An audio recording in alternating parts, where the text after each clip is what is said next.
அமெரிக்க அதிபர் Joe Biden எதிர்வரும் November மாதம் நடைபெறவிருக்கும் அதிபர் தேர்தலில் தாம் போட்டியிடுவதிலிருந்து விலகிக் கொண்டு நடப்பு துணை அதிபர் கமலா ஹாரிஸை ஜனநாயக கட்சியின் வேட்பாளராக அங்கீகரிக்கப் போவதாக அறிவித்த முடிவை குடியரசுக் கட்சியின் சார்பில் அதிபர் பதவியில் வேட்பாளராக போட்டியிடவிருக்கும் டொனால்ட் ட்ரம்ப் கடுமையாக சாடியுள்ளார்.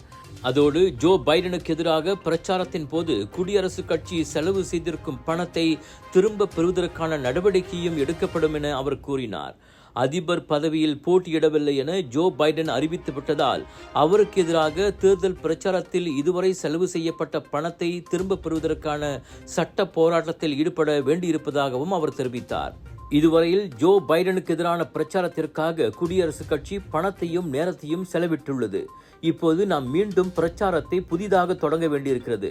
எனினும் அதிபர் தேர்தலில் ஜோ பைடனை விட கமலா ஹாரிஸை தாம் தோற்கடிப்பது எளிதாக இருக்கும் என முன்னாள் அதிபரான ட்ரம்ப் CNN தொலைக்காட்சியிடம் தெரிவித்திருக்கிறார். ஜோ பைடன் இனியும் அதிபர் பதவியில் தொடர்ந்து நிலைப்பதற்கு தகுதியற்றவராக இருக்கிறார் என்றும் ட்ரம்ப் சாடினார்.